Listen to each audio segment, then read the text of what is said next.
Alexandra Lamy est née le 14 octobre 1971 à Villecresnes, une petite ville du Val-de-Marne, près de Paris, où la vie est imprégnée du calme de la campagne française.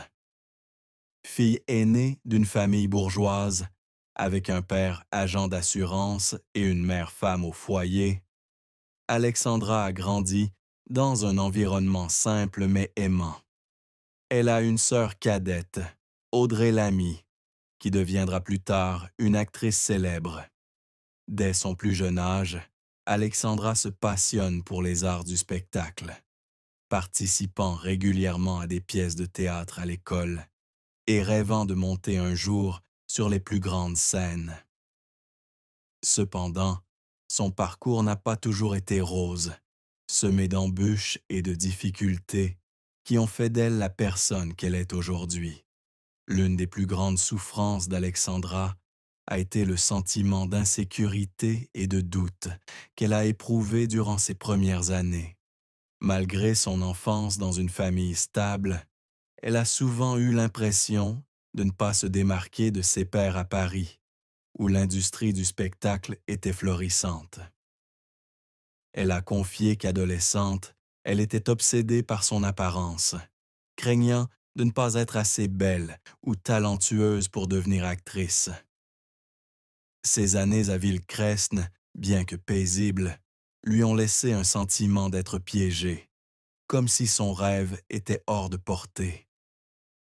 Ses parents, bien que soutenants, ne comprenaient pas pleinement sa passion, l'encourageant souvent à poursuivre une carrière plus stable, comme l'enseignement ou le travail de bureau. Ce manque d'empathie, bien qu'involontaire, a laissé Alexandra seule et lutter pour prouver sa valeur. La douleur s'est aggravée lorsqu'Alexandra a dû faire face à des deuils personnels et à des difficultés familiales.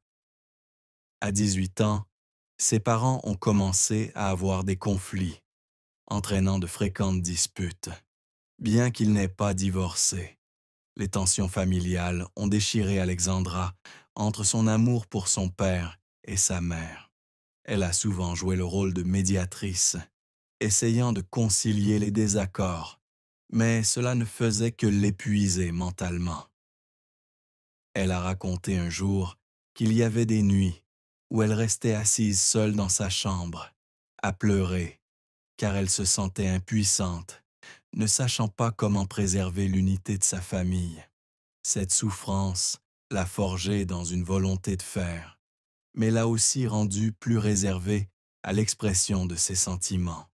Lorsqu'elle s'est installée à Paris pour poursuivre une carrière d'actrice, Alexandra a dû faire face à des difficultés financières et à une concurrence féroce dans le monde du spectacle.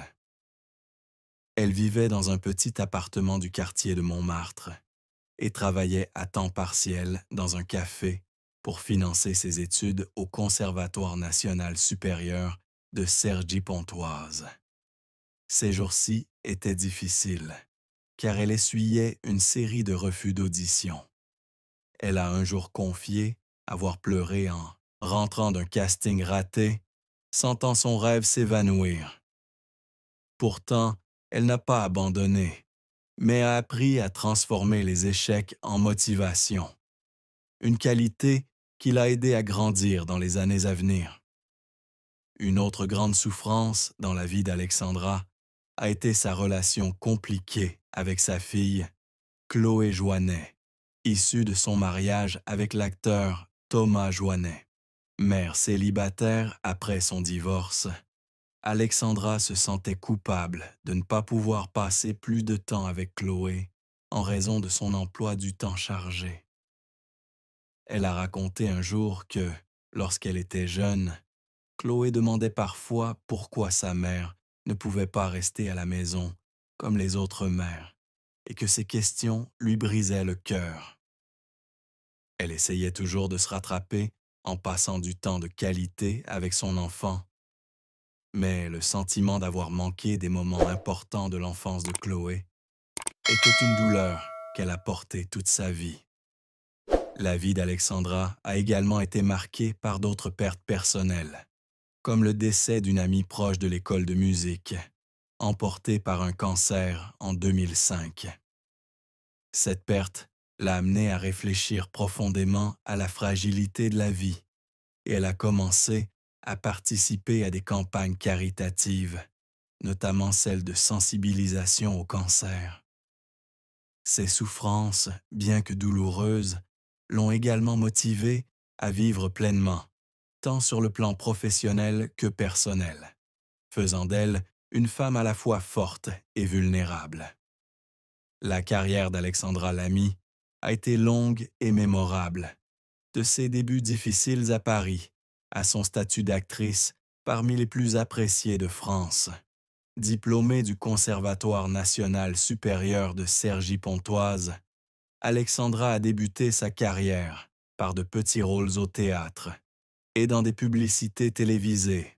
Son premier grand succès a eu lieu en 1999, lorsqu'elle a été choisie pour incarner Chouchou dans la série télévisée Un gars, une fille aux côtés de Jean Dujardin, qui deviendra plus tard son partenaire. La série, avec son humour intimiste, est devenue un phénomène culturel en France, attirant des millions de téléspectateurs chaque soir. Le rôle de Chouchou, une jeune fille intelligente, vive et émotive, a propulsé Alexandra vers de nouveaux sommets, faisant d'elle l'un des visages les plus connus de la télévision française. Le succès d'Un gars, une fille a marqué un tournant, mais il a aussi engendré une forte pression.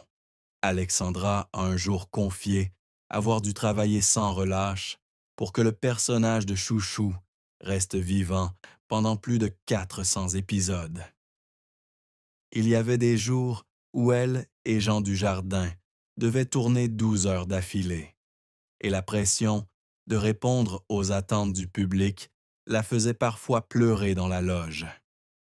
Elle a raconté qu'un jour, après un tournage particulièrement stressant, elle s'était assise seule dans sa voiture et avait pleuré d'épuisement, mais que c'était l'amour du public qui la soutenait.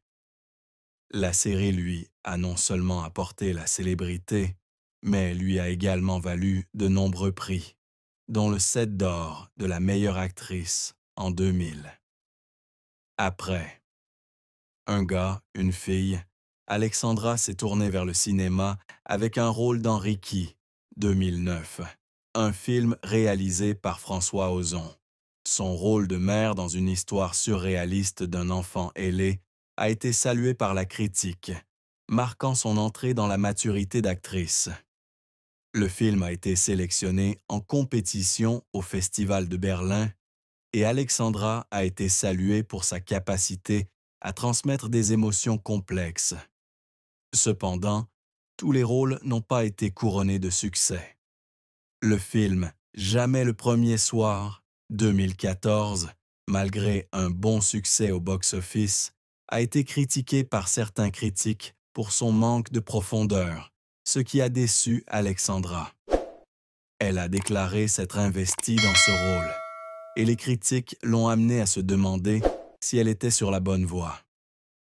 Autre échec dans la carrière d'Alexandra, le film Bis 12-15, dans lequel elle donnait la réplique à Kad Merad. Malgré de grandes attentes, le film n'a pas attiré le public escompté, et Alexandra a dû faire face à des critiques acerbes. Elle a confié avoir eu des nuits sans sommeil, relisant des articles négatifs et se demandant si elle devait continuer à faire de la comédie. Cependant, elle a rapidement retrouvé le moral et s'est concentrée sur de nouveaux projets, comme Retour chez ma mère, 2016, une comédie légère mais émouvante, dans laquelle elle incarne une femme d'âge mûr qui retourne vivre chez sa mère. Le film a connu un énorme succès, engrangeant plus de 10 millions d'euros de recettes au box-office et permettant à Alexandra de réaffirmer sa position. Outre le cinéma et la télévision, Alexandra s'est également essayée au théâtre, jouant dans la pièce Le jeu de la vérité 2011. Malgré des critiques positives, concilier théâtre et cinéma l'a épuisée. Elle a confié avoir dû faire de son mieux pour ne pas pleurer sur scène, sous la pression de l'apprentissage du texte et des performances incessantes. Ses efforts, parfois épuisants, témoignent de son dévouement pour le métier d'actrice. Elle a également prêté sa voix à des films d'animation, comme Le Petit Prince, 12-15, et produit des projets télévisuels, démontrant ainsi la polyvalence de sa carrière. Le plus grand succès d'Alexandra réside peut-être dans sa capacité à créer un lien avec le public grâce à ses rôles quotidiens et attachants. Elle a déclaré que chaque rôle était l'occasion de raconter l'histoire de femmes ordinaires, des mères célibataires à celles qui se cherchent. Cependant, sa carrière a aussi été jalonnée de moments qui l'ont fait pleurer, non seulement à cause de ses échecs, mais aussi de ses sacrifices personnels. Elle a partagé qu'il y avait eu des moments où elle avait dû refuser de grands rôles pour être avec sa fille Chloé. Et ces décisions, bien que correctes, lui ont quand même brisé le cœur. Alexandra Lamy a été mariée à l'acteur Thomas Joinet de 1995 à 2003. Et cette relation a marqué sa vie à jamais. Elle a rencontré Thomas alors qu'ils étaient tous deux jeunes acteurs et peinaient à trouver leur place dans le monde du spectacle. Leur amour s'est rapidement épanoui et la naissance de leur fille, Chloé Joinet, en 1997, a été l'apogée de leur bonheur. Cependant, Alexandra confie que leur mariage n'a pas toujours été de tout repos. Les pressions de leurs carrières respectives, avec leurs emplois du temps qui se chevauchent et leurs longs voyages, les ont progressivement éloignés. Elle a dit un jour, « On s'aimait, mais parfois l'amour ne suffit pas à unir deux personnes. » Après son divorce avec Thomas, Alexandra a entamé une relation avec Jean Dujardin, son partenaire dans Un gars, une fille. Ils se sont mariés le 25 juillet 2009 à Anduze, lors d'une cérémonie intime dans le sud de la France. Leur relation était autrefois considérée comme l'une des plus belles histoires d'amour du monde, du spectacle français. Et ils apparaissaient toujours ensemble, rayonnant lors des événements. Cependant, Alexandra a un jour révélé que ce mariage avait aussi été semé d'embûches. Lorsque Jean a connu le succès avec The Artist 2011, remportant un Oscar, leur vie a complètement changé. La pression de la célébrité de Jen, ainsi que ses longs séjours à Hollywood, ont fait qu'Alexandra se sentait dépassée et seule. Elle a un jour confié qu'il y avait des nuits où elle pleurait seule, ayant l'impression de perdre l'homme qu'elle aimait. Un événement déchirant dans la vie d'Alexandra a été le diagnostic de graves troubles psychologiques de Jean Dujardin après une période stressante de sa carrière. Bien qu'Alexandra n'ait pas parlé ouvertement de sa maladie, elle a laissé entendre que Jean souffrait d'une grave dépression, ce qui le rendait renfermé et inaccessible. Elle a confié que voir Jean, autrefois plein d'énergie et d'humour, devenir silencieux et distant a été l'une des expériences les plus douloureuses qu'elle ait jamais vécues.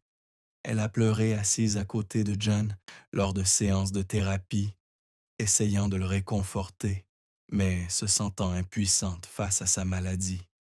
Je voulais juste le serrer dans mes bras et lui dire que tout irait bien, mais il y avait des jours où je ne savais pas quoi faire pour l'aider, a-t-elle dit. Leur mariage a pris fin en 2013, mais Alexandra a toujours insisté sur le fait qu'elle respectait et aimait toujours Jean pour les beaux moments qu'ils ont partagés, qu'ils ont partagés, qu'ils ont partagés.